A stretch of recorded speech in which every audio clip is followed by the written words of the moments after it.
안녕하십니까. 토론토 한인장로교회 신한준 목사입니다. 오늘 이 시간에 우리 야고보서 세 번째 강의 시간인데요. 지난 2시간 동안 우리 개관을 하고요. 이제 오늘 처음 1장의 말씀 내용들을 좀 다루는 그런 시간을 가지려고 합니다. 제가 야고보서 1장을 이렇게 준비를 해보니까 평소보다 조금 내용이 많아졌습니다. 야고보서 1장이 전체 절수도 많은 편이긴 합니다만 그거보다도 이제 야고보서 전체의 다른 주제들을 도입하는 도입 부분들이다 보니까 설명할 것이 좀 많아서 좀 늘어났는데요. 제가 일단 그래서 지난 2시간에 좀 개관 시간에 다뤘던 내용들은 최대한 좀 간략하게 하고 나머지 내용들 중심으로 해서 가급적이면 정해진 시간 안에 마칠 수 있도록 한번 최선을 다해 보도록 하겠습니다.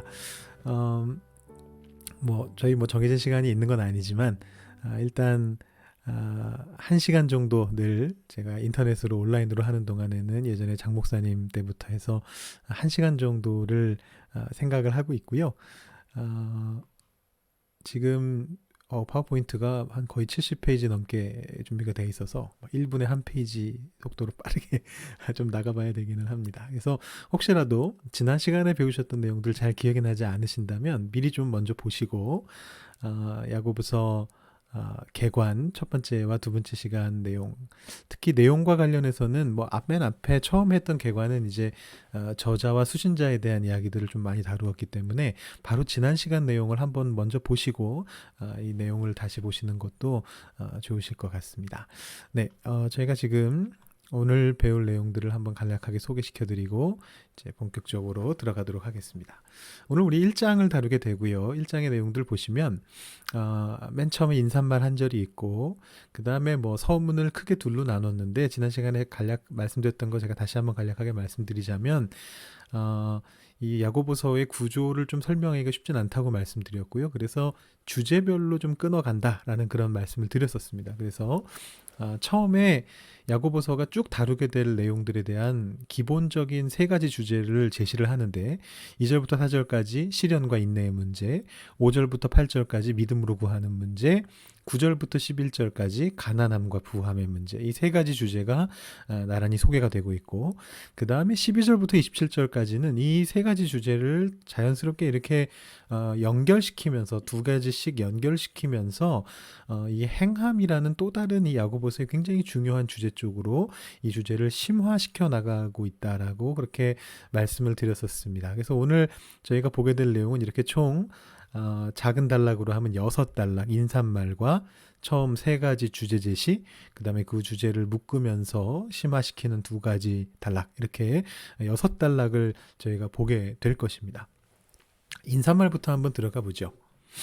여러분 인사말을 보시면 여기 보시면 하나님과 주 예수 그리스도의 종인 야고보가 세계에 흩어져 사는 12지파에게 문안을 드립니다 라고 되어 있습니다. 사실 이 내용은 저희가 개관 첫 번째 시간에 다 다룬 내용이긴 합니다.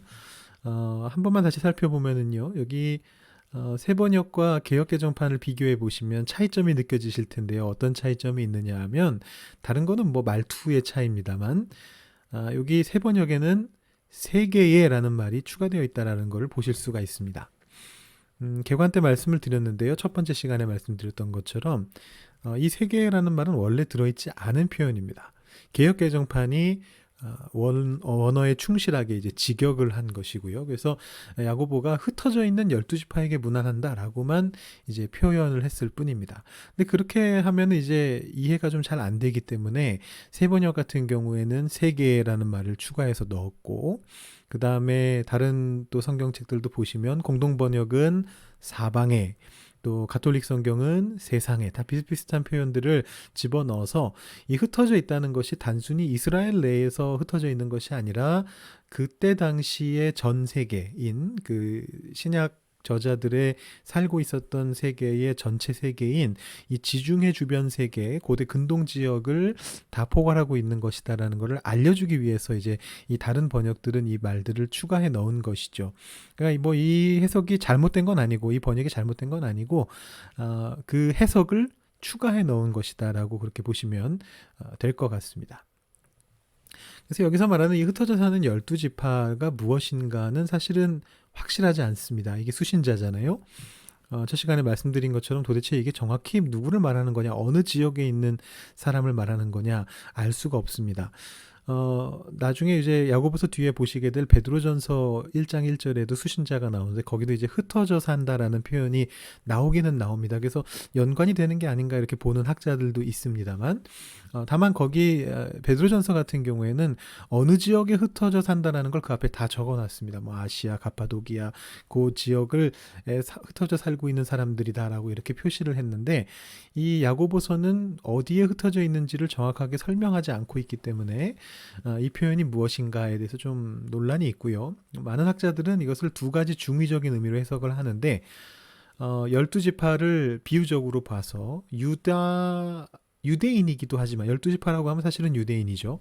근데 동시에 여기에서는 비유적인 표현으로 쓰여서 새로운 이스라엘, 새로운 12지파, 즉 모든 이방인 크리스천들을 다 포괄하는 것이다라고 이제 그렇게 해석을 합니다. 그러면 이것이 이 흩어져 사는이라는 표현하고 적절하게 연결된다라고 볼 수가 있는 것이죠. 그래서 이 당시 사실상 전 세계입니다. 지중해 주변 세계, 바울이 그렇게 다녔던 바로 그곳. 자, 이곳에 흩어져 살고 있는 12지파에게, 흩어져 살고 있는 영적인 12지파 크리스천들에게 내가 이것을 쓴다라고 이렇게 인사말을 보내고 있다라고 보실 수가 있을 것 같습니다.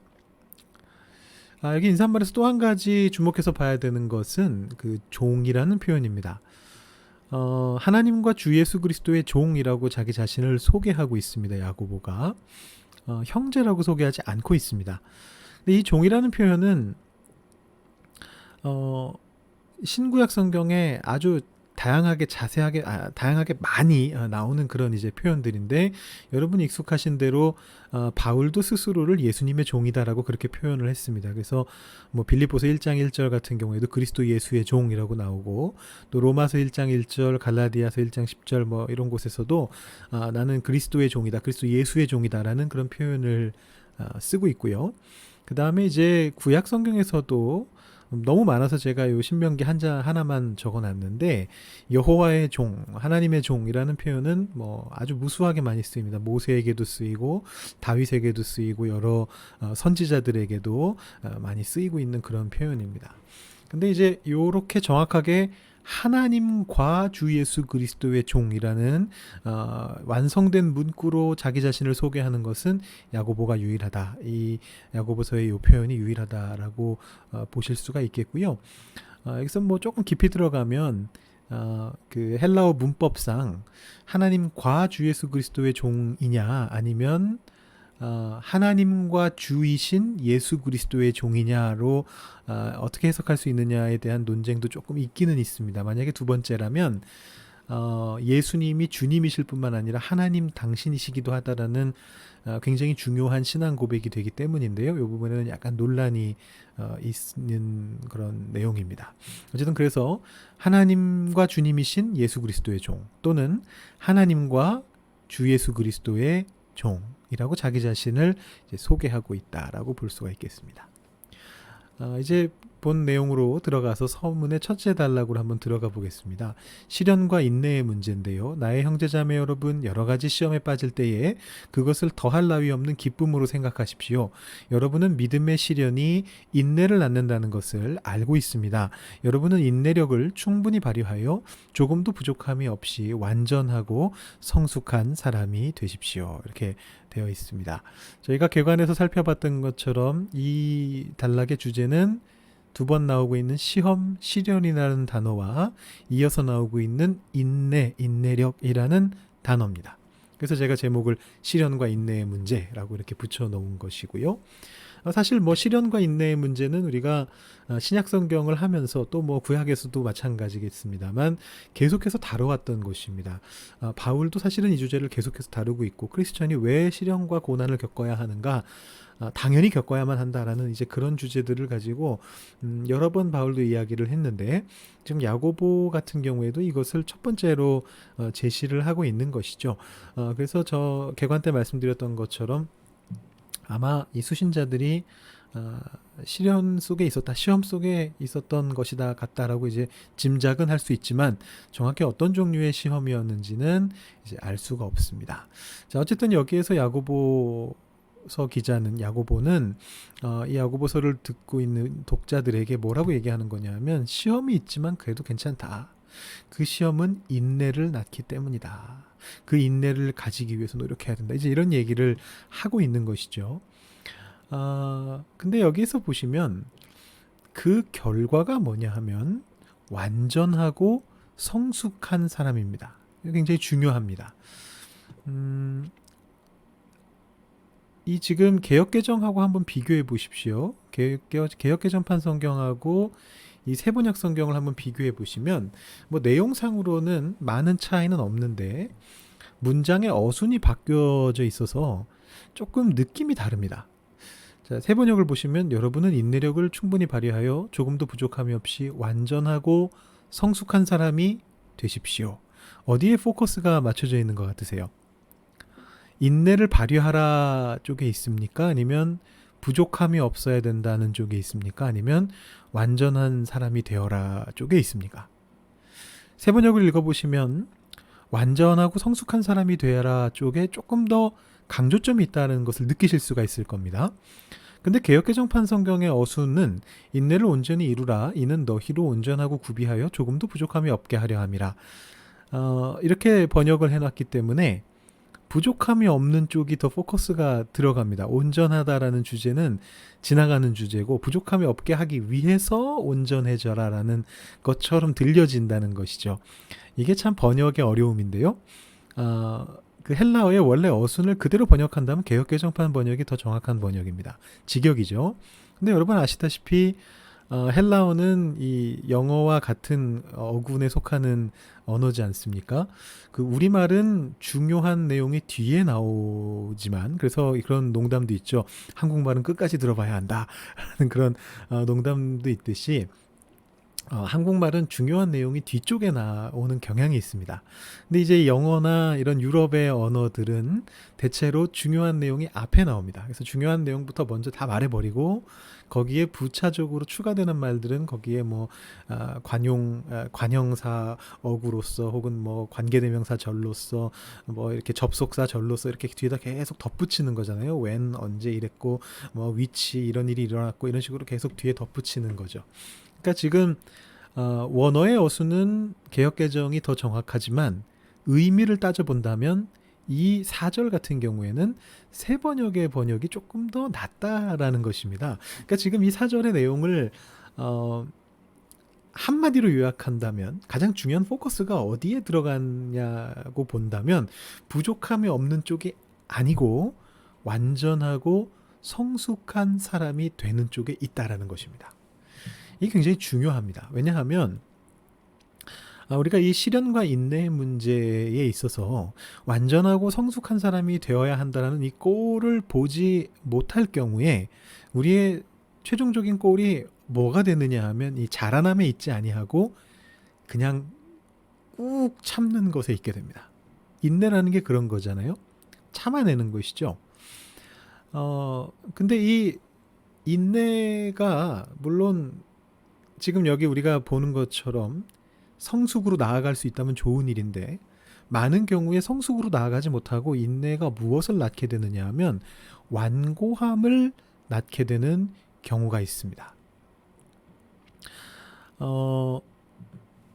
이 인내가 완고함을 낳지 않고 온전함과 성숙으로 가게끔 하기 위해서는 우리가 그 꼴을 인식하고 있어야 된다는 것이죠. 내가 참는 것 자체가 목적이 아니고 내가 참음으로써 완전해지는 것, 다음 단계로 나아가는 것, 더 성숙한 존재가 되는 것까지를 보아야 한다라는 것입니다.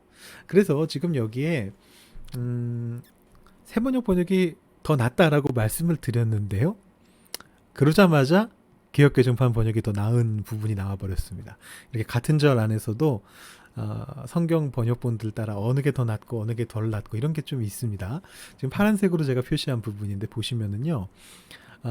개역개정판은 온전이라고 번역한 부분을 세번역이 아마도 풀어 쓴다고 그렇게 쓴 것 같아요. 충분히 인내를 발휘해라.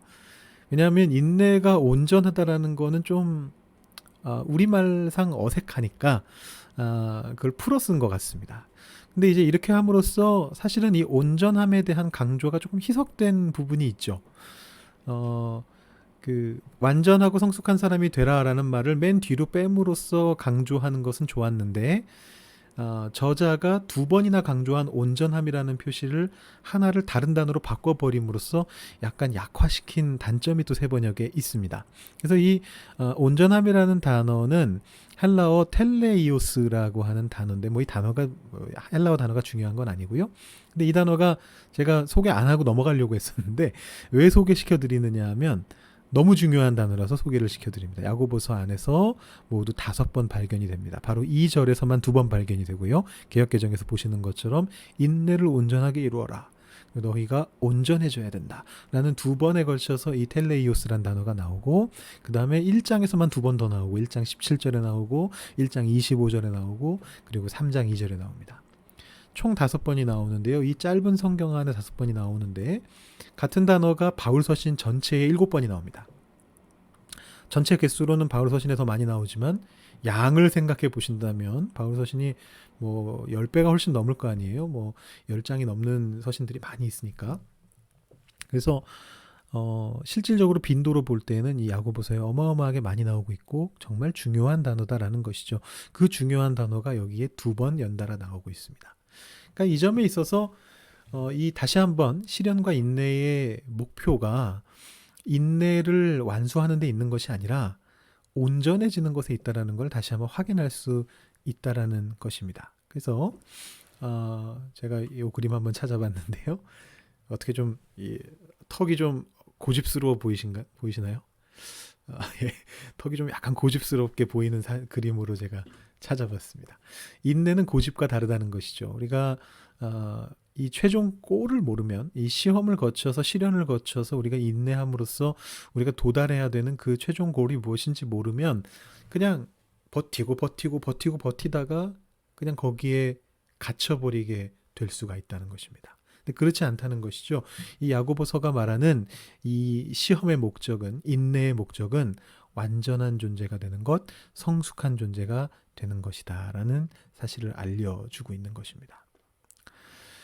이것이 사실은 그 예수님의 말씀하고도 연결이 되고요. 또 구약의 말씀하고도 연결이 됩니다. 제가 개관 때 말씀드렸던 것처럼 이 야고보서의 말씀은 특히 마태복음에 있는 이 산상수훈의 말씀 혹은 누가복음에 나오는 평지설교라고 불리우는 비슷한 내용들에 대한 예수님의 그 설교 말씀하고 깊은 관련이 있다고 말씀을 드렸고 더 나아가서는 이 마태복음과 누가복음에서만 발견되고 마가복음에서는 발견되지 않는 예수님의 말씀들을 모아놓은 가상의 학자들이 추정하고 있는 가상의 책인 큐라는 문서와 상당히 깊은 연관이 있다라는 말씀을 드린 적이 있습니다. 그 내용들은 전부 다 예수님께서 가르쳐 주신 어떤 말씀 내용들인데 주로 비유로 많이 말씀하신 그 말씀 내용들하고 깊은 관련이 있는 것인데 여기에도 보시면 이 인내를 통해서 이 사람들이 시험을 거쳐서 결국은 보여줘야 되는 것은 무엇이냐 하면 열매라는 것이죠. 온전한 열매, 아름다운 열매. 그래서 완전하고 성숙한 사람이 되라라는 이 말은 사실은 행함이 있어야 된다라는 이 야고보서의 이제 이후에 나오게 될 주제를 다시 한번 전체적으로 포괄해서 설명하고 있는 굉장히 중요한 표현이기도 하다는 것입니다. 그래서 여기서 우리가 생각해 봐야 되는 건 야고보서가 온전함을 요구하고 근데 그 온전함이라는 것은 다른 것이 아니라 행할 줄 아는 사람, 말씀을 행해서 열매를 맺는 사람이다라는 것을 이제 우리가 꼭 머릿속에 넣어 놔야 됩니다. 그게 없으면 이제 야고보서를 이상하게 곡해하거나 오해할 수가 있는 것이기 때문이죠. 그래서 일단 요 내용을 한번 보시고요. 또 한 가지 지금 야고보서를 쓴 야고보가 이 완전함이라는 표현을 쓰면서 텔레이오스라는 단어를 쓰면서 무엇을 지금 머릿속에 염두에 두고 있느냐 하면 뭐 물론 학자들의 추정입니다만 바로 노아라는 사람을 염두에 두고 있는 것으로 보입니다. 창세기 6장 9절에 보면 노아가 의인이면서 동시에 당대의 완전한 자였다라고 표시가 되고 있습니다. 이 표현이 물론 구약 성경은 히브리어로 쓰여졌습니다만 제가 여러분들께 여러 번 설명드렸던 것처럼 기원전 주전 한 2세기 3세기경에 그 히브리어 성경이 헬라어로 모두 번역이 되었었습니다. 그래서 그것을 우리가 헬라어 구약 성경 70인역, 70인경 뭐 이런 식으로 우리가 호칭을 하는데요. 근데 바로 그 70인경에 헬라어로 되어 있는 구약 성경인 70인경에 이 단어가 바로 아까 그 텔레이오스와 같은 단어가 쓰여지고 있고 또 이 야고보 시대에 굉장히 중요했던 외경들 중에서 희년서라고 하는 외경이 있습니다. 그 희년서에서는 이 부분이 조금 더 강조되어서 표현이 되고 있습니다. 희년서는 쉽게 말하면 창세기에 대한 랍비들의 주석이다라고 보시면 되는데 그 부분에 있어서 이 노아가 어떤 의미로 완전했는가를 추가적으로 부연 설명을 해주고 있는데 그 내용이 야고보서의 내용과 어느 정도 연결이 됩니다.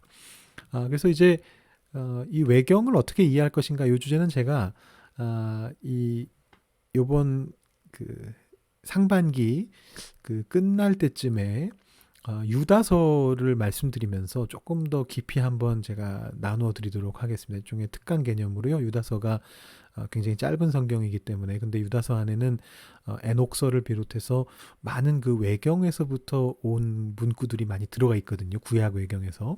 그래서 이 외경이라는 것이 도대체 뭐고 우리가 어떻게 받아들여야 하고 성경 안에 들어와 있으니까 우리가 정경으로 받아들이는 신약의 정경들 속에 외경의 말씀들이 들어와 있기 때문에 이걸 어떻게 이해하고 어떻게 받아들여야 될 것인가에 대해서 함께 좀 추가적으로 설명드리는 시간을 갖도록 하겠습니다. 네, 어쨌든 여기에서 창세기나 또 희년서의 내용을 토대로 볼 때 야고보가 지금 이 완전하고 성숙한 사람의 전형으로서 예수님의 말씀에도 영향을 받고 있고 동시에 구약의 영향을 받아서 구약과 구약 외경의 영향을 받아서 노아라는 사람을 상정하면서 이것을 버텨내고 그래서 완전해지는 성숙해지는 그 길을 가는 것에 대해서 설명하고 있다라는 것을 우리가 볼 수 있는 것입니다. 그래서 요약을 하자면 실현과 인내의 문제는 행함의 문제로 연결되고 있고 완전한 자라는 개념을 통해서 그 행함의 문제가 바로 온전함과 연결되고 있다라는 것을 이제 보실 수가 있는 것입니다. 네. 4절을 했는데 23분이 지나갔네요. 여러분들은 제가 시간을 정확히 지키셨는지를 이미 알고 계실 텐데 저는 지금 녹화를 하고 있는 중이기 때문에 알지를 못하겠습니다. 일단 최선을 다해 보겠습니다. 5절부터 8절은 이제 믿음으로 구하는 문제라는 새로운 주제가 도입되고 있는데 앞의 주제랑 연결이 됩니다. 제가 5절부터 8절까지 읽어보면요. 여러분 가운데 누구든지 지혜가 부족하거든 모든 사람에게 아낌없이 주시고 나무라지 않으시는 하나님께 구하십시오. 그리하면 받을 것입니다. 조금도 의심하지 말고 믿고 구해야 합니다. 의심하는 사람은 마치 바람에 밀려서 출렁이는 바다 물결과 같습니다. 그런 사람은 주님께로부터 아무것도 받을 생각을 하지 마십시오. 그는 두 마음을 품은 사람이요 그의 모든 행동에는 안정이 없습니다. 네, 여기 보시면 구함의 문제가 나옵니다. 하나님께 구하라. 믿고 구하라. 그냥 구하는 것이 아니고 믿음을 가지고 구해야 된다라는 표현이 나오고요. 그 다음에 이제 하나님은 어떤 분으로 나오느냐 하면 아낌없이 주시는 분으로 나오네요. 아낌없이 주시는 분이고 그래서 주님으로부터 우리는 이제 무언가를 받게 되는 이제 그런 존재가 되겠고요.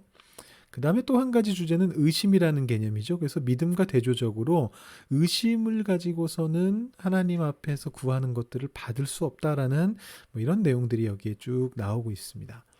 이 표현들이야 사실 우리한테 굉장히 익숙한 내용들이고요. 여기 또 한 가지 주목해서 봐야 되는 것은 지혜가 부족하다라는 표현이죠. 여러분 이 부족하다라는 말이 어디에 나오냐 하면 바로 4절에 나오고 있는 내용이었습니다. 여러분의 인내를 온전히 하여 조금도 부족함이 없이 완전하고 성숙한 사람이 되십시오. 라고 되어 있었습니다. 헬라어 원래 어순으로는 이 부족함이 맨 뒤로 간다라고 말씀드렸죠. 개역개정판의 순서처럼요. 그래서 지금 연결이 되는 거죠. 자, 우리가 시험을 통해서 그것을 인내로 견뎌냄으로써 최종적으로 우리가 가는 곳은 완전하고 성숙한 사람이라는 골로 가는 것인데 그 골로 갈 때에 한 가지 보충되어야 되는 부분이 있는 겁니다.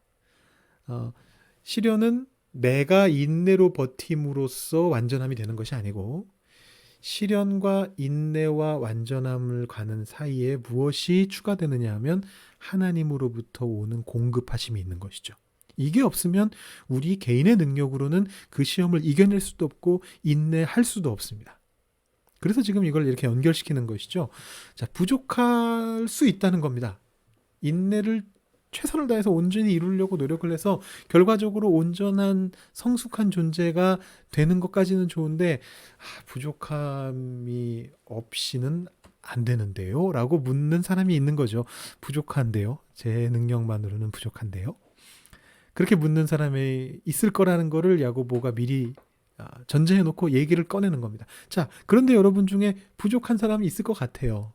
시험을 버텨내고 인내해서 완전함을 이루는 길로 가고는 있는데 자꾸 부족함이 생겨요. 지혜가 부족해요.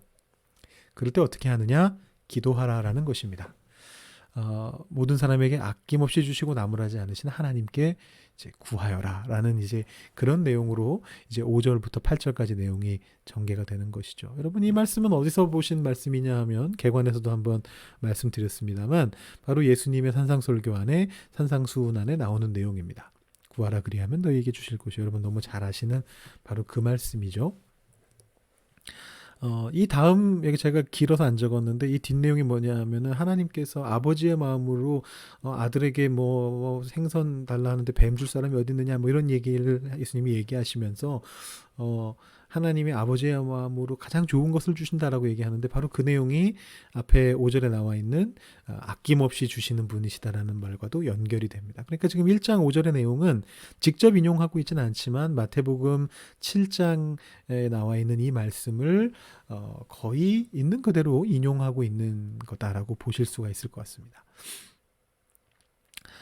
또 6절의 말씀도 마찬가지인데요. 의심하지 말고 믿고 구하여라 이 말씀이 어디에 있느냐 하면 마태복음 21장의 말씀입니다. 요거는 산상수훈은 아닙니다만 예수님의 가르치심 중에 그 무화과 나무가 말라버린 사건 이후에 예수님이 말씀해 주시는 건데 내가 진실로 너희에게 이르노니 만일 너희가 믿음이 있고 의심하지 아니하면 이 산더러 들려 바다에 던져지라 해도 될 것이고 제일 중요한 말씀은 이 다음 말씀입니다.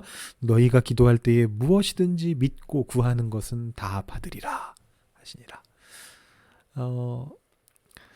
이 6절과 그 뒤에 7절, 8절이 바로 이 마태복음 21장의 말씀으로부터 왔다라는 것이 거의 확실해 보입니다. 그러니까 지금 야고보는 예수님의 가르치심을 가져와서 우리의 삶에 적용시키고 있는 것인 거죠. 그 시험을 버텨내고 인내함으로써 완전함으로 가는 과정 속에서 부족함이 느껴지는 사람에게 얘기합니다. 부족하다면 구해라. 구하면 주신다. 단 의심하지는 말아라. 믿음으로 구해야 된다. 라고 설명해주고 있는 이제 그런 상황이라고 보실 수가 있겠습니다. 여기서 의심하는 사람을 야고보가 두 마음을 품었다라고 표현을 하는데요.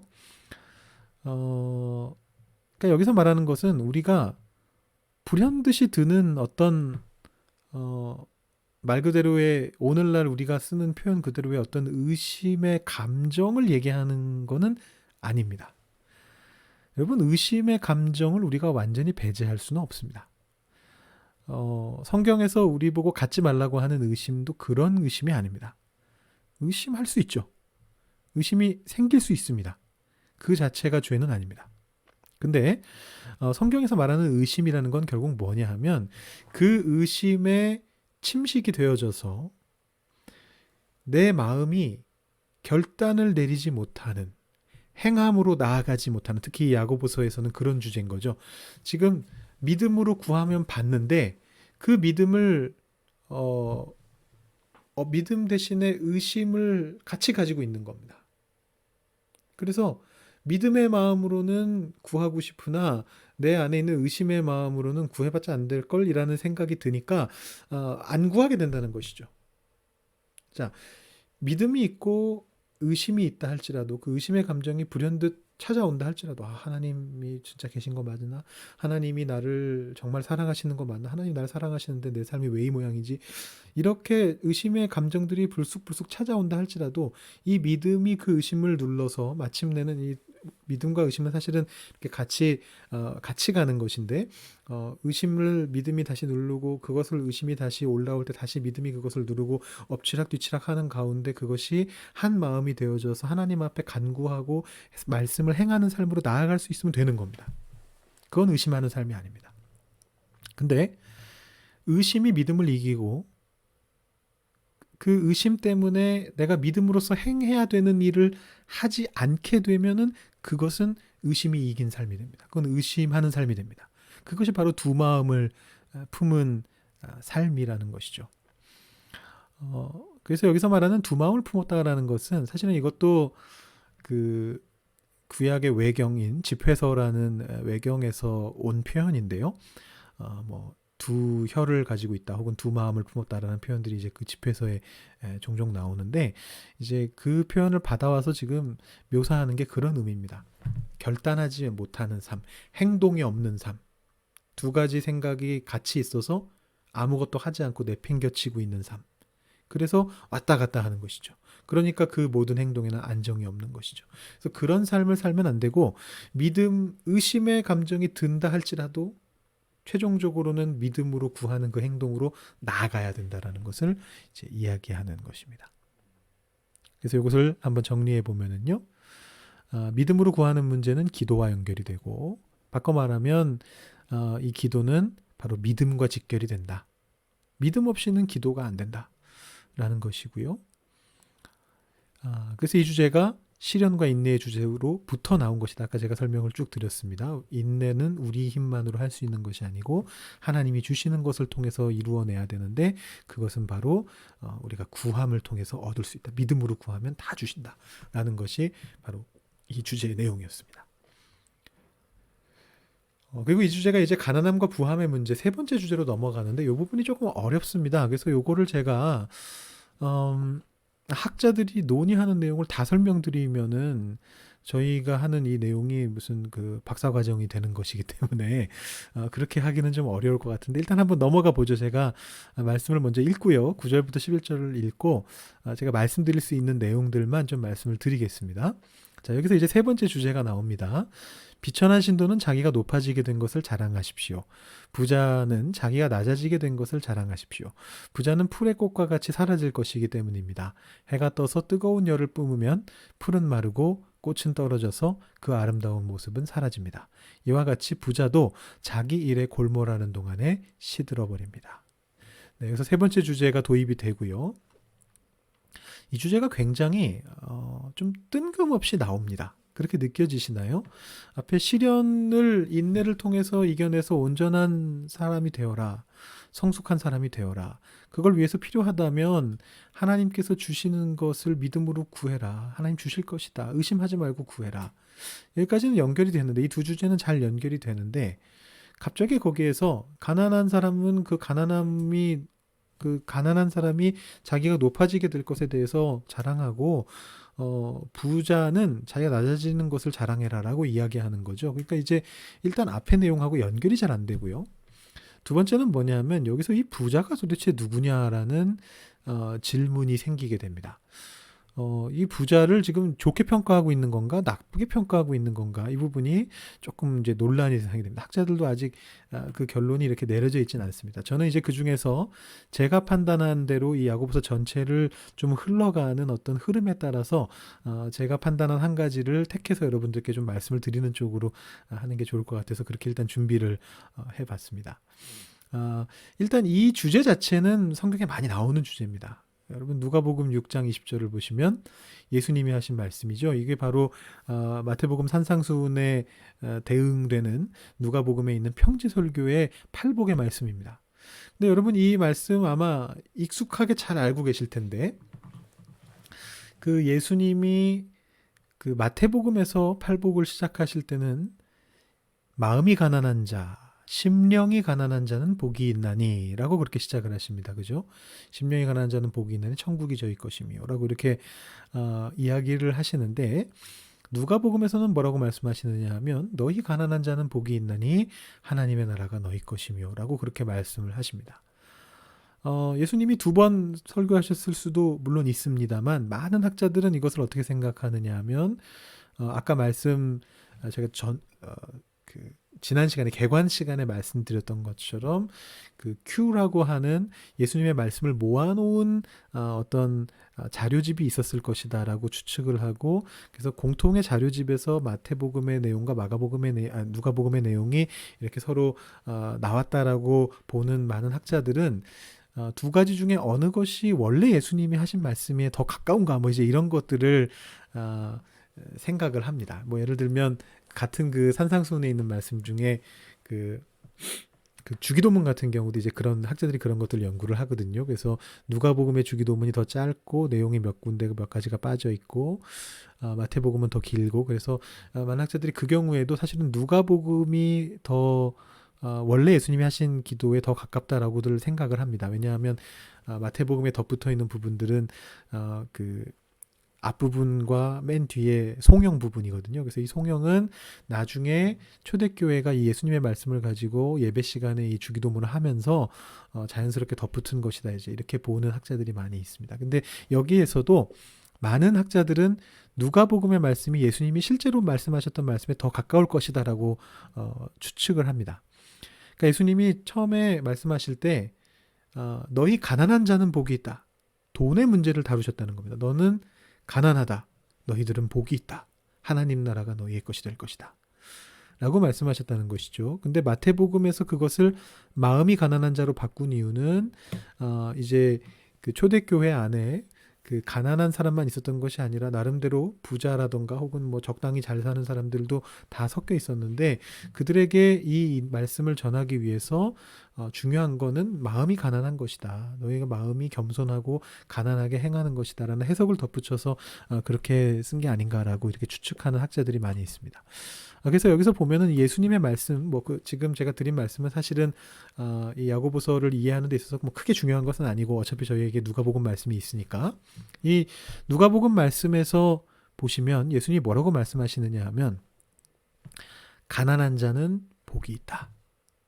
하나님의 나라를 받을 것이기 때문이다. 뒤집어지죠. 가난하지만 그들이 받게 될 것은 무엇이냐면 하나님의 나라다. 여기에서 보시면 비천한, 여기서 말하는 비천한 것은 말 그대로 가난한 걸 말하는 것인데, 가난한 사람은 자신가 높아지게 될 것에 대해서 자랑하라 라고 그렇게 이야기하는 그 내용이 여기 들어가고요.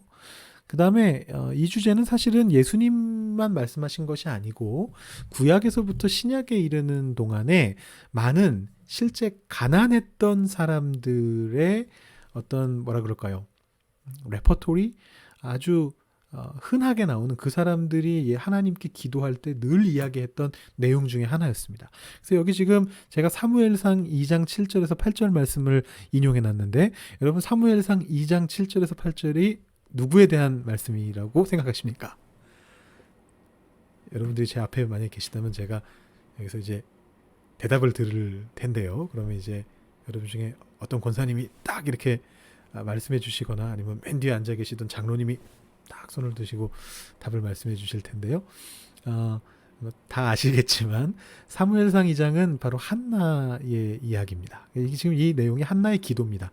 2장 1절부터 10절까지 한나의 기도가 나오고 있는데, 거기에 보면 이 한나도 사실은 뭐 본인이 가난한 사람이었는지까지는 모르겠습니다만 상황이 스스로를 가난하게 만들고 있는 상황이었죠.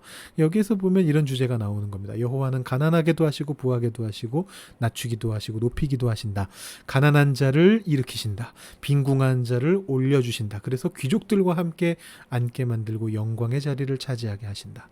바로 이 역전의 주제, 가난한 자가 빈궁한 자가 고귀한 위치에 가게 될 것이다라는 이 역전의 주제를 한나가 기도합니다. 또 누가 이 기도를 할까요? 찬양의 형태로 되어 있는데요. 누가복음 1장 51절에서 53절 말씀입니다. 바로 마리아의 기도죠. 마리아의 찬양이죠. 이 마리아의 찬양에 뭐라고 되어 있느냐 하면 그의 팔로 힘을 보이사 마음의 생각이 교만한 자들을 흩으시고 권세 있는 자들은 내리치셨고 비천한 자는 높이시고 줄이는 자는 배불리시고 부자는 빈손으로 보내셨다. 바로 이 주제가 여기에도 지금 함축적으로 나타나고 있습니다. 그래서 이 가난함과 부함의 문제, 특히 가난한 자가 고귀하게 될 것이고 부자가 낮아지게 될 것이다라는 이 주제는 사실은 예수님도 늘 말씀하셨던 내용이고 아까 인용한 말씀 말고도 사실은 예수님 말씀에 많이 나오죠. 그리고 한나의 기도에도 나오고 마리아의 기도에도 나오고 또 그 외에 많은 구약에 있는 구절들, 신약에 있는 구절들 속에서 이 주제는 반복적으로 나오고 있는 주제다라는 것을 우리가 한번 생각해 볼 필요가 있습니다. 이 야고보서에서도 굉장히 중요한 주제고 앞으로 나올 것이고 그거를 도입하고 있는 부분입니다. 근데 이제 그 질문이 다시 제기가 되는 것이죠. 근데 뭐 좋습니다. 이게 지금 중요한 주제고 특히 신구약 성경 전체를 통틀어서 굉장히 중요한 주제인 건 좋은데 야고보서의 맥락에서는 이게 왜 나온 겁니까? 라고 물으신다면 저는 제가 그 내용을 요 다음에다 넣어놨군요. 죄송합니다. 요 부자 얘기 먼저 하고 왜 이 내용이 들어갔는가를 그 다음에 말씀드리겠습니다. 자, 부자가 누구인가 아까 제가 처음에 9절 11절 얘기하면서 말씀드렸던 건데 부자가 누구냐? 뭐 복잡한 논의가 있습니다. 제가 최대한 단순하게 둘로 나눴는데 사실은 학자들은 4-5가지의 가능성을 놓고 막 갑론을박을 하고 있습니다. 크게 둘로 나눠보면 이 사람이 크리스천인데 부자인 사람이냐 아니면 크리스천이 아닌 외부의 박해자이냐라는 2가지 질문이 생깁니다. 어느 쪽이냐에 따라서 해석이 달라져 버립니다. 그죠? 이 부자도 크리스천인 사람이라면 야고보가 가난한 사람과 부자 모두를 향해서 메시지를 전달해야 됩니다. 어쨌든 크리스천이니까 이 부자인 사람들 너네들은 심판받을 거야 라고만 얘기하고 끝나면 안 되잖아요. 어떻게 해야 하느냐도 얘기해야 된다는 것이죠. 반대로 이 사람이 크리스천이 아닌 외부의 박해자라고 한다면 비천한 사람만 크리스천인 것입니다. 물론 그것이 그 당시 야고보서의 독자들에게 있어서 실제 상황이었을 수는 있는데 부자인 크리스천이 없고 모든 크리스천들은 박해받는 가운데 가난한 삶을 살아가고 있었던 사람일 수도 있기는 있는데 만약에 그렇게 된다면 이 부자는 결국은 자기의 미래를 모르고 어느 순간인가는 멸망하게 될 존재로서 그려지게 되겠죠. 이것이 지금 학자들에게 있어서 갑론을박이 된다는 말은 무슨 뜻이냐 하면 야고보서 안에서도 그 2가지 그림이 다 나오고 있기 때문입니다. 그래서 어느 쪽인가 가지고 이제 논의를 하고 있는 것이죠. 근데 저는 여기에서 이 말씀을 토대로 11절 맨 끝부분에 나오는 이 말씀을 토대로 이 부자가 크리스천일 것이다라고 추측을 합니다. 자, 보시면 어떤 말씀이냐면 자 이제 거기 제가 너무 시간이 모자랄 것 같아서 하나는 빼버렸는데요. 그 10절 말씀, 11절 상반절 말씀은 여러분 아주 잘 아시는 이사야 40장에 나오는 40장 아마 2절 3절에 나오는 푸른 마르고 꽃은 시드나 2절 3절이 아니죠. 6절 7절인가요? 거기에 나오는 푸른 마르고 꽃은 시드나 이 주의 말씀은 영영이 서리라 이 말씀의 인용구가 사실 나오고 있고요. 그건 제가 좀 지나갔고요. 여기 보시면 부자도 이제 그 풀처럼 시들게 될 것인데 뭐 하는 동안에 그렇게 되느냐 하면 자기 일을 열심히 하는 동안에 시들어버리게 될 것이다 라고 되어 있습니다. 세번역이요 약간 해석을 덧붙였거든요. 자기 일에 골몰하는 동안 시들어버릴 것이다. 왜냐하면 세번역이 제가 택한 해석과는 반대 방향으로 간 거죠. 부자가 크리스천이 아니고 박해하는 사람이고 이 부자는 예수님을 모르고 그래서 이 부자가 자기 일을 열심히 하는 사이에 자기도 모르게 시들어버리게 될 것이고 심판받게 될 것이다라는 것으로 이해했기 때문에 세번역이 이 번역을 자기 일에 골몰하는 동안이라고 번역을 했습니다. 근데 개역개정판 번역을 보시면은요 부한 자도 그 행하는 일에 이와 같이 쇠잔하리라 라고 되어 있습니다. 여러분 이 행하는 일이라는 표현 어디서 보셨습니까? 앞에도 나왔고요. 2장에도 나옵니다. 행함이 없는 믿음은 죽은 믿음이라는 것이죠. 원어 그대로라면 이제 꼭 자기 일, 뭐 부자, 자기 자신만의 일을 열심히 하는 사이에 시들어 버린다 이런 의미라기보다도 행하는 일이 언젠가는 이렇게 시들게 된다라는 의미로 해석할 수 있습니다. 자, 바꿔 말하면 부자도 어떻게 행하느냐에 따라서 그 미래가 바뀔 수 있는 것이죠. 사실 이것이 예수님이 말씀하셨던 것과 같지요. 부자가 물론 천국에 들어가는 것이 낙타가 바늘기 들어가는 것만큼이나 어렵다라고 말씀하셨지만 그럼에도 불구하고 예수님이 부자가 천국에 들어가는 길을 완전히 막아놓지는 않으셨습니다. 자신의 것을 가난한 자들을 위해서 베풀면서 행함을 가지고 살아가는 부자라면 가능하다고 말씀하셨던 것이죠. 근데 야고보서의 뒷부분의 내용을 이제 보시면 이 가난함과 부함의 주제가 여기가 이제 도입되는 것이고 여기서 끝나는 것이 아니고 이제 그 뒤에 2장, 3장, 4장에 쭉 부함에 대한 내용이 나오거든요. 5장까지 나오거든요. 근데 이제 그 주제를 어느 방향으로 끌고 가는지를 자세히 살펴보시면 부자들이 가난한 자들을 돌봐야 된다라는 쪽으로 가는 것 같습니다. 이제 그 부분은 우리가 2, 3, 4, 5장을 하면서 다시 한번 자세하게 살펴봤으면 좋겠습니다. 물론 그 양가 감정이 있습니다. 부자들이 심판받게 될 것이다라는 주장과 부자들이 행함을 바꿔야 된다라는 두 주장이 이렇게 막 섞여가면서 나오고 있기는 한데 포커스가 제가 보기에는 행함을 바꾸어라. 행함이 있어야 된다. 말씀대로 살아라라는 쪽에 더 있다라고 저는 판단을 했고 바로 이 11절 하반절에서 이 행함이라는 말을 이야기함으로써 야고보가 그 이야기를 살짝 운을 띄우고 있다라고 저는 그렇게 해석을 했습니다. 그래서 이 가난함과 부함의 문제도 결국은 뭐와 연결되는 거냐 하면은 행함의 문제와 연결이 됩니다. 그래서 요 단락을 요약해 본다면 가난함과 부함은 언제든 뒤바뀔 수 있습니다. 성경 속에 나오는 주제였고요. 자, 근데 여기서 중요한 것은 가난한 사람이든 부한 사람이든 하나님의 뜻대로 행하는 사람만이 온전해질 수 있습니다. 바로 이 주제가 야고보서에 이제 도입이 되고 있는 중입니다. 네, 47분이 지나갔고요. 그러나 지금 절로 따지면 저희가 반을 채 못 왔습니다만 주제로 따지면 사실은 다 했습니다. 세 가지 주제를 모두 다 다뤘고요. 이제 앞으로 남은 거는 그 세 가지 주제를 조인트 시키는 두 개의 심화 주제들밖에 남지 않았습니다. 제가 끝까지 최선을 다해 보겠습니다. 1시간은 좀 넘어갈 것 같으네요. 최선을 다해 보겠습니다. 12절부터 18절까지 이제 시험과 구함의 문제, 비교적 잘 연결되는 두 주제인데요. 앞에서도 사실상 연결이 되어 있었고요. 이 주제를 한번 또 보죠. 제가 12절부터 18절까지 먼저 읽겠습니다. 시험을 견디어내는 사람은 복이 있습니다. 그 사람은 그의 참됨이 입증되어서 생명의 면류관을 받을 것이기 때문입니다. 그것은 하나님을 사랑하는 사람들에게 약속된 것입니다. 시험을 당할 때에 아무도 내가 하나님께 시험을 당하고 있다 하고 말하지 마십시오. 하나님께서는 악에게 시험을 받지도 않으시고 또 시험하지도 않으십니다. 사람이 시험을 당하는 것은 각각 자기의 욕심에 이끌려서 꿰매에 빠지기 때문입니다. 욕심이 잉태하면 죄를 낳고 죄가 자라면 죽음을 낳습니다. 나의 사랑하는 형제자매 여러분, 속지 마십시오. 온갖 좋은 선물과 모든 완전한 은사는 위에서 곧 빛들을 지으신 아버지께로부터 내려옵니다. 아버지께는 이러저러한 변함이나 회전하는 그림자가 없으십니다. 그는 뜻을 정하셔서 진리의 말씀으로 우리를 낳아주셨습니다. 그리하여 그는 우리를 피조물 가운데 첫 열매가 되게 하셨습니다. 아멘. 네, 그래서 여기서 지금 시험과 구함의 주제가 섞이고 있습니다. 12절, 13절에는 시험이라는 내용이 쭉 나오고 있고요.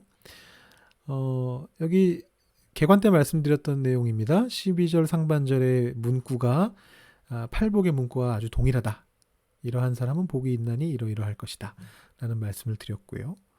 그 다음에 요거는 안 얘기하고 넘어갈 수가 없는 주제라서 제가 여러분들께 시간은 없다 할지라도 꼭 얘기를 해야 될 것 같습니다. 시험을 당할 때 아무도 내가 하나님께 시험 당하고 있다라고 말하지 말아라. 하나님은 시험 받지도 않으시고 시험하지도 않으신다. 공감이 되십니까? 성경에 있는 말씀입니다. 이 주제는요, 성경 속에 아주 오래된 논란의 주제입니다.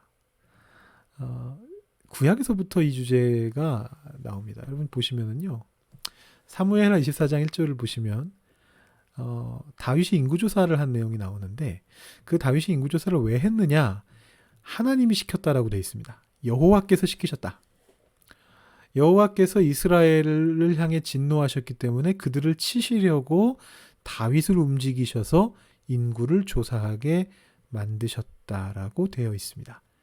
근데 역대상 21장 1절에는 여호와가 아니고 사탄이 그것을 했다라고 그렇게 기록하고 있습니다. 둘이 다른 사건이냐면 그렇지는 않습니다. 사무엘하와 역대상의 순을 쭉 읽어가면 이것은 같은 사건을 이야기하고 있는 것입니다. 성경이 틀릴 수가 있나요? 어느 쪽이 맞는 건가요? 여호와께서 다윗을 격동시키신 건가요? 아니면 사탄이 다윗을 충동질한 건가요?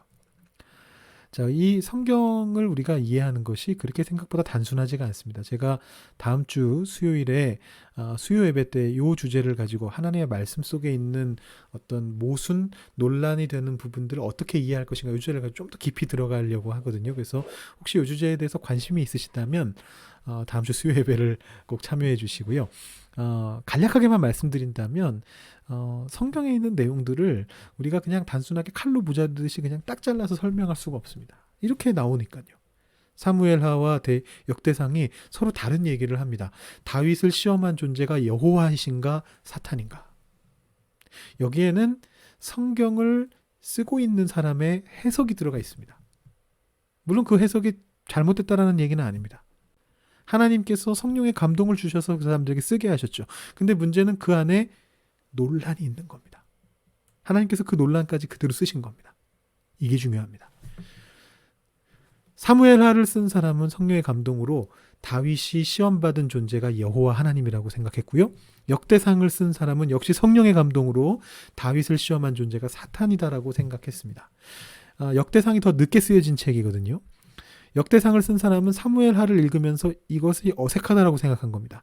하나님이 다윗을 시험하셨다고? 이런 식으로? 다윗이 나쁜 행동을 하게 만드셨다고? 이건 사탄이 한 것이다 라고 적은 것이죠. 이 논란은 신약에서도 이어지고 있습니다. 자, 우리가 오늘 읽은 야고보서 1장 말씀에서 하나님은 시험하지 않으신다라고 얘기했는데 고린도전서 10장 13절에 보시면 바울은 뭐라고 얘기하냐면 하나님이 시험을 허락하신다. 대신 감당할 만한 시험만 허락하신다라고 이야기를 합니다. 하나님은 시험을 하시는 존재입니까? 하지 않으시는 존재입니까? 방금 말씀드린 것처럼 우리가 이걸 칼로 무자르듯이 나눌 수 없습니다. 근데 지금 여기서 우리가 주목해야 되는 것은 이런 어떤 교리적인 어떤 결과값이 아닙니다. 하나님은 과연 우리를 시험하시는가 안 하시는가 이게 지금 포인트가 아닙니다. 야고보서의 지금 포인트는 뭐냐 하면 바로 이 부분입니다. 시험 당할 때 아무도 이 얘기하지 말라가 핵심 포인트입니다. 아무도 내가 하나님께 시험 당하고 있다라고 말하지 말라는 겁니다. 그 뒷내용은 거기에 덧붙은 내용일 뿐이에요. 자, 그 지금 포커스가 어디에 들어가는 거냐 하면 내가 시험을 당하고 있는데 하나님이 나를 이렇게 만드시나 보다 라고 말하지 말라는 것입니다. 아닙니다. 그냥 내가 시험에 떨어진 것뿐입니다. 왜 그걸 하나님이 시키셨다고 하죠? 라는 질문입니다. 자, 그래서 여기 보시면 책임을 하나님께 돌리지 말라는 것입니다. 내가 지금 시험 당하고 있는데 이것은 하나님이 나에게 주신 시험이다 라고 말하지 말라는 겁니다.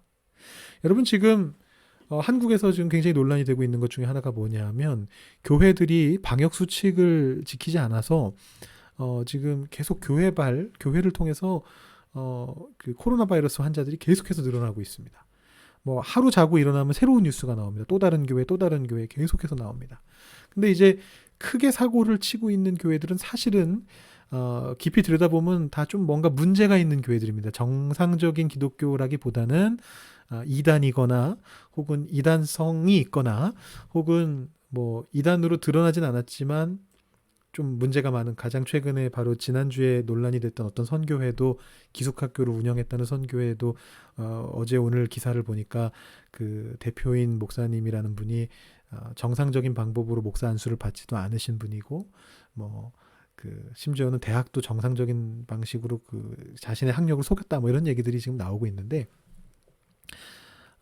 물론 그분은 이단은 아닙니다. 어쨌든 뭐 군소교단이지만 한국 개신교 안에 소속돼 있으신 분이고요. 어쨌든 뭐 우리가 볼 때는 저 사람들 다 좀 문제가 있거나 이상한 사람들이다라고 생각할 수 있지만 밖에서 볼 때는 다 기독교일 뿐입니다. 다 개신교입니다. 그래서 사람들이 너무 화가 나가지고 그저께 기사를 보니까 그 광주인가에 있는 어느 그 감염의 온상지가 된 한 기독교 시설에 달걀을 던졌대요. 목사 나오라고 그러면서. 자, 이런 상황이 벌어지고 있는 것은 우리 잘못입니다. 물론 정확히 말하면 우리가 아니고 거기에 있는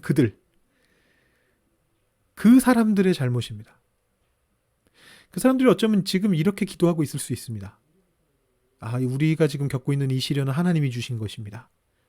아니라는 겁니다. 야고보서를 쓴 야고보가 분명하게 얘기하고 있는 겁니다.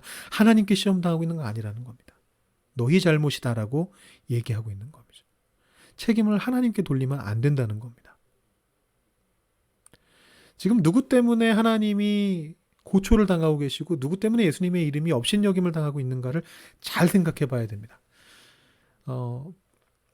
그들은 자기들이 하나님 때문에 고난당하고 있다라고 말하면 정말 하나님 때문에 진짜로 고난당하고 있는 선교사님들이나 정말 신실하게 살아가는 크리스천들이 너무나 황당한 이제 일이 되는 것이죠. 제가 이 얘기를 하면서 조금 흥분했습니다만, 네, 중요한 건 이겁니다. 야고보가 하는 말은 그겁니다. 하나님께 시험을 당하고 있다고 말하면서 이거 내 책임 아니고 하나님 책임인 것처럼 돌려버리지 말라는 겁니다. 심지어는 사탄의 책임으로도 돌리지 말라는 겁니다. 사실 야고보의 주장을 따르면 야고보의 지금 입장을 보면 드러내놓고 얘기하고 있지는 않지만 이 성경 안에 있는 두 가지 입장 중에서 악은 사탄으로부터 온다라는 입장을 야고보가 따르는 것 같습니다. 악은 하나님께로부터 오는 것이 아니고 사탄으로부터 온다라는 입장을 따르는 것 같습니다. 근데 이 다음 구절을 보시면 14절을 보시면 사탄에 대한 얘기도 안 합니다. 뭐라고 얘기하냐 하면 자기의 욕심에 이끌려서 꿰매 빠졌기 때문에 시험 당하는 것이다 라고 그렇게 딱 대놓고 얘기합니다. 하나님께 돌려서도 안 되고 사탄에게 돌려서도 안 된다는 겁니다. 내 잘못일 뿐이라는 겁니다. 내가 시험 당한 것은 내 잘못이다. 사탄이 나를 꿰어서 그랬습니다. 아담이 했던 말이죠. 하와가 했던 말이죠. 하나님이 그거에 대해서 동의하셨나요? 그래서 우리가 이 시험 당할 때 야고보가 지금 하고 있는 얘기는 그겁니다. 하나님이 우리를 정말 시험하시는지 안 하시는지, 감당할 시련만 주시는지, 감당하지 못할 시련은 안 주시는지, 그거에 대한 교리적인 논란을 하고 싶어서 지금 이 문구를 적은 것이 아니고 야고보가 지금 이야기하고 싶은 건 그것뿐입니다. 시험 당하면서 너의 욕심 때문에 시험 당하면서 하나님 탓하지 말아라. 심지어는 사탄 탓도 하지 말아라. 너의 욕심 때문에 벌어진 일이다. 네가 책임져야 된다. 라고 이제 이야기하고 있다라고 우리가 이해할 수가 있겠습니다. 그래서 16절에 이렇게 얘기하죠. 속지 말아라. 속지 말아라. 하나님은 좋은 것만 주시는 분이다. 좋은 선물, 완전한 은사, 이것이 하나님께로부터 오는 것이다. 그러니까 우리가 시험을 당할 때 하나님께 이 좋은 것을 얻기 위해서 구해야지 하나님께 책임을 돌려서도 안 되고 그것을 구하지 않으려고 해서도 안 된다라는 그 이야기를 이제 하고 있는 것이고요. 자, 여기에서 이제 아버지께는 이러저러한 변함이나 회전하는 그림자가 없으시다. 이 표현이 나오고 있는데요. 이 표현을 가지고 이제 어떤 분들은 그런 생각들을 합니다. 이게 무슨 하나님의 모습을 묘사하고 있는 것이다. 하나님께는 회전하는 그림자가 없고, 에스겔서에 나오는 에스겔서 1장이나 요한계시록 같은 데 나오는 하나님에 대한 어떤 기묘한 묘사들과 연결시키면서 하나님은 이렇게 뭐가 빙빙 하나님 주변으로 뭐가 뱅뱅뱅 돌아가는데 그림자가 없이 뭐 이런 거를 연상하시는 분들이 있는데 여기 나오는 주장은 그런 것이 아니고요. 지금 요 앞에 빛들이라는 말이 나오는데 이 빛들이라는 게 광명체들 얘기하는 겁니다. 하나님의 창조의 때에 하나님께서 광명체들을 창조하시는데 해와 달과 별들을 창조하시죠. 근데 이 하나님께서 창조하신 이 해와 달과 별들은 땅 아래로 내려가기도 하고 자기들끼리 가려지기도 하고 그래서 식이 생기고 일식 월식 같은 식이 생기고 그래서 빛이 없어지거나 흐려지거나 뭐 회전하거나 하는 일들이 생겨나는데 하나님은 그렇지 않으시다라는 겁니다. 하나님은 창조주이시기 때문에 피조물들처럼 그 빛들이 뭐 이렇게 어그러지거나 바뀌거나 이러는 것이 아니라 하나님께서 우리에게 주시는 그 은사는 그 선물들은 항상 똑같이 꾸준히 우리에게 변함없이 주어지고 있다라는 하나님의 신실성을 표현하는 그런 어떤 비유적인 표현이다라고 이해하시면 될 것 같습니다. 그래서 여기서 사실은 창조의 주제가 조금 계속해서 나오고 있는데요. 이 빛들을 지으신 아버지, 회전하는 그림자가 없으시다. 이 주제도 사실은 창조에서부터 나온 것이고, 또 밑에 보시면 진리의 말씀이라는 표현이 나오는데, 이 진리의 말씀이 다른 것이 아니고 바로 하나님께서 우리를 말씀으로 창조하셨잖아요. 그래서 우리를 창조하신 그 말씀을 진리의 말씀으로 표현하고 있습니다. 그래서 하나님께서 우리를 창조해 주셨고 지금까지 오게 만드셨기 때문에 우리가 악에게 당하지 않고 이 하나님을 계속 붙잡고 있으면 이 악에 당하지 않고 이 시험을 이겨낼 수 있다는 것이 이 12절부터 18절까지의 전체적인 내용의 흐름입니다. 이 흐름을 알고 이 내용을 보셔야 오해하지 않을 수가 있습니다. 엉뚱한 해석을 하지 않을 수가 있습니다. 그래서 여기서 지금 시험과 구함의 문제를 다시 한번 정리를 했고요. 요약하면 창조자이신 주님께서 온갖 선한 것으로 우리를 만들어 주셨고 그 하나님이 변함없는 그분의 속성으로 우리가 필요한 것을 우리에게 베풀어 주시는 분이시다. 그러니 구하자라는 것이 이 내용입니다. 속지 말아라. 그 시험을 하나님께 받는 것을 통해 이겨낼 수 있다라는 내용입니다. 자, 마지막 우리 19절부터 27절까지를 보도록 하겠습니다. 사랑하는 형제자매 여러분, 여러분은 이것을 알아두십시오. 누구든지 듣기는 빨리 하고 말하기는 더디하고 노하기도 더디하십시오. 노하는 사람은 하나님의 의의를 이루지 못하기 때문입니다. 그러므로 더러움과 넘치는 악을 모두 버리고 온유한 마음으로 여러분 속에 심어주신 말씀을 받아들여야 합니다. 그 말씀에는 여러분의 영혼을 구원할 능력이 있습니다. 말씀을 행하는 사람이 되십시오. 그저 듣기만 하여 자신을 속이는 사람이 되지 마십시오. 말씀을 듣고도 행하지 않는 사람은 있는 그대로의 자기 얼굴을 거울 속으로 들여다보기만 하는 사람과 같습니다. 이런 사람은 자기의 모습을 보고 떠나가서 그것이 어떠한지를 곧 잊어버리는 사람입니다. 그러나 완전한 율법, 곧 자유를 주는 율법을 잘 살피고 끊임없이 그대로 사는 사람은 율법을 듣고서 잊어버리는 사람이 아니라 그것을 실행하는 사람인 것입니다.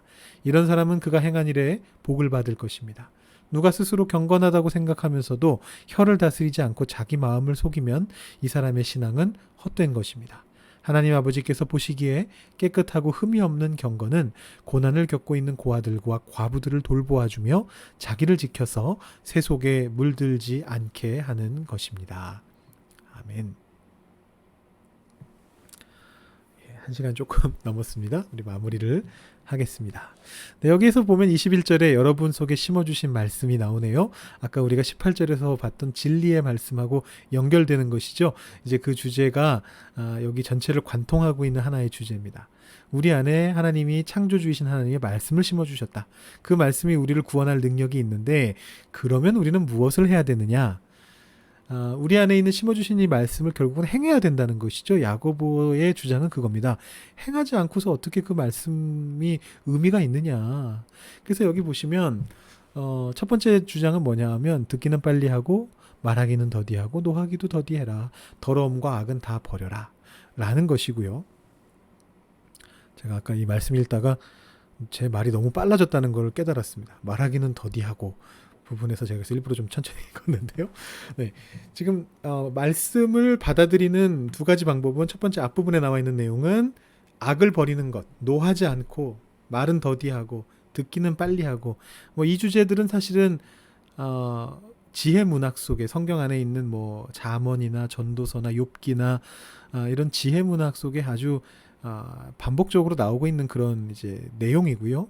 그래서 보시면 전도서 7장 9절을 제가 예시로 드러났는데 뭐 여러분 많이 보셨던 말씀이겠습니다만 급한 마음으로 노를 바라지 말아라. 노는 우매한 자들의 품에 머무른다. 노하는 자는 이제 의인이 아니다라는 그 20절의 말씀이 사실은 요 9절의 뒷부분 말씀하고도 연결이 되죠. 그래서 이제 요런 주제가 한 가지가 있고 또 한 가지는 뭐냐 하면 행하는 것이죠. 그러니까 지금 앞에서는 악을 버려라는 것이고 두 번째는 능동적으로 그 말씀을 있는 그대로 행동하라는 것입니다. 여기서 좀 재미난 참신한 비유를 쓰는데 사실은 요 말씀이 그 예수님이 하셨던 말씀을 듣고 행하는 자와 행하지 않는 자에 대한 비유, 그 반석 위에 집 짓는 자의 비유와 밀접하게 연결이 된 건 확실하고요. 너무 이제 내용이 비슷비슷하죠. 다만 비유를 그대로 사용하지는 않고 야고보 같은 경우 지금 새로운 비유를 사용하고 있는데 그 비유는 뭐냐 하면 자기 얼굴을 거울 속으로 들여다보기만 하는 사람이라는 비유입니다. 자, 여러분 얼굴을 거울로 들여다본다는 게 도대체 무슨 의미일까요? 이게 말씀을 행하는 것과 무슨 상관이 있을까요? 보시면은 제가 그림 하나를 가져와 봤는데 애기입니다. 애기가 쫄쫄이를 물고서 거울을 보고 있습니다. 자, 이 아기는 거울을 보고 그 안에 있는 자기 자신을 제대로 인식할 수 있을까요? 거울을 본 다음에 어떤 행동을 할까요? 거울 집어던지지는 않으면 다행일 겁니다. 근데 우리 어른들은 거울을 보고 나면 어떤 행동을 합니까? 거울을 왜 봅니까? 자기 몸을 단장하기 위해서 거울을 보는 겁니다. 아무 이유 없이 자기를 나르시즘 같은 그런 마음을 가지고 나는 왜 이렇게 잘생겼지? 이렇게 생각하면서 거울을 계속 들여다보고 있는 사람은 세상에 없지 않습니까? 가끔 있을 수도 있겠죠. 근데 대부분 우리가 거울을 보는 까닭은 뭐냐 하면 나의 얼굴을 확인하기 위한 것입니다. 점검하기 위한 겁니다. 그래서 거울 본 다음에 뭘 하냐 하면 이렇게 머리도 살짝 이렇게 만지고 뭐 눈곱이 꼈나 이런 것도 확인하고 이렇게 뭔가 뺨에 뭐 화장 지워진 데 있나 이런 것도 이렇게 확인하는 거죠. 거울을 본 다음에는 자기 자신을 되돌아보고 고쳐야 됩니다. 근데 지금 여기 야고보서에 나오는 말씀은 뭐냐면 자기 얼굴을 거울 속으로 들여다보기만 한다는 겁니다. 그리고 행동하지 않는 겁니다. 24절에 그렇게 나오죠. 자기 모습을 보고 떠나가서 자기 모습을 곧 잊어버린답니다. 어디를 고쳐야 되는지 보지도 않았고요. 봤어도 금방 잊어버린다는 겁니다. 아주 전형적으로 말씀을 듣기는 하도 행하지 않는 사람의 모습을 굉장히 잘 묘사하고 있죠. 모래 위에 짓는 집, 반석 위에 짓는 집을 얘기하신 예수님과 다른 비유지만 또 이것도 굉장히 잘 맞아 들어가는 그런 비유입니다. 그래서 말씀을 행해야 된다라는 얘기를 하고요. 그런데 이제 거기에서 오해의 소지가 생기죠. 행함을 강조하네. 그 루터가 얘기했던 것처럼 바울이 얘기했던 거랑 반대네. 믿음에 있어서 행함이 안 중요하다고 바울은 그랬는데 이 사람은 행함을 강조하네. 율법주의자네. 라는 말이 나올까봐 야고보가 이렇게 조심해서 얘기하는 겁니다. 이렇게 얘기했는데도 그런 말을 들었습니다. 보시면 완전한 율법, 곧 자유를 주는 율법이다. 익숙하시죠? 무슨 의미인지. 본인도 이 얘기를 했고요. 2장 8절에 야고보 본인도 내 이웃 사랑하기를 내 몸과 같이 하라. 이것이 최고의 법이다. 완전한 법이다. 얘기했고요. 사실은 여기에 지금 뒤에 배경에 깔려있는 말씀은 요한복음 8장 31절 32절 말씀이죠. 너희가 내 말에 거하면 내 말대로 너희가 살면 참으로 내 제자가 되고 진리를 알지니 진리가 너희를 자유롭게 하리라. 이 말씀이 지금 이 배경에 깔려 있습니다. 예수님의 말씀대로 얘기하는 겁니다. 그 율법이 아니고 사람을 얽매는 율법, 사람을 눌러버리는 율법, 자유를 뺏어가는 율법이 아니라 예수님의 말씀처럼 그 말씀을 행함으로써 자유를 얻게 하는 그 진리의 율법을 행해야 된다. 계속 살피고 그대로 살아가려고 노력하고 그런 사람들이 바로 행한 일에 복받는 사람이다라고 25절에서 이야기를 하고 있습니다. 그 구체적인 사례를 이제 26절에서 얘기하는데 첫 번째는 혀를 다스리는 것이고 이제 앞으로 2장 이후에서 굉장히 자세하게 다룰 것이고요. 두 번째는 이 내용은 이제 간접적으로만 다뤄지게 되겠습니다만 고난 겪고 있는 다른 가난한 불쌍한 자들을 돌보는 것, 고아들 돌보고 과부들 돌보고 또 스스로를 지켜서 세속에 물들지 않게 하는 것, 이런 행함을 가져야 된다. 더러움으로부터 자신을 지키고 악에 물들지 아니하고 노하지 아니하는 삶, 동시에 약자들을 돌보고 자기를 세속에 물들지 않게 하는 삶, 이 삶을 행함으로써 그 사람이 말씀을 행하는 삶, 온전한 율법을 지키는 삶, 자유를 주는 율법을 지키는 삶을 살아갈 수 있다 라고 지금 이야기를 하고 있는 것입니다. 그래서 여기서 지금 부유함의 문제, 가난함의 문제는 직접적으로 나오진 않습니다만 바로 이 하나님이 주시는 것에 대한 신뢰가 행함으로 귀결된다는 점에서 이 부유함의 주제와 구함의 주제가 서로 연결되고 있다라고 볼 수가 있고요. 그래서 결국 이 행하는 사람은 어떤 사람이냐? 자기 혀를 잘 다스리고 고아와 과부를 돌보고 세속에 물들지 않는 그런 사람이다 라고 이렇게 정리해 볼 수가 있겠습니다. 이렇게 야고보서 1장을 쭉 살펴봤고요. 1시간 10분이 걸렸네요. 여러분 긴 시간 동안 수고하셨고요. 사실은 야고보서 전체의 내용이 1장에 요약돼서 실려 있기 때문에 조금 더 시간이 걸린 부분이 있습니다. 우리 2장부터는 조금 더 간략하게 잘 정리해서 간결하게 진행을 해보도록 하겠습니다. 다음 시간에 야고보서 2장 말씀을 좀 한번 공부할 테니까 읽어보시고 개역개정판 아닌 다른 판본으로도 한번 읽어보고 오시면 이게 다르구나라는 걸 보시면서 야고보서 2장에 대한 또 새로운 깨달음을 가지고 함께 공부할 수 있을 것 같습니다. 네, 오늘 수고하셨고요. 제가 오늘 마음이 조금 급해서 말이 조금 빨랐던 것 같은데 좀 죄송하게 생각합니다. 다음 시간부터는 좀 더 적당한 빠르기로 적당한 양으로 여러분들 찾아뵙도록 하겠습니다. 네, 오늘 수고 많으셨습니다. 마치겠습니다.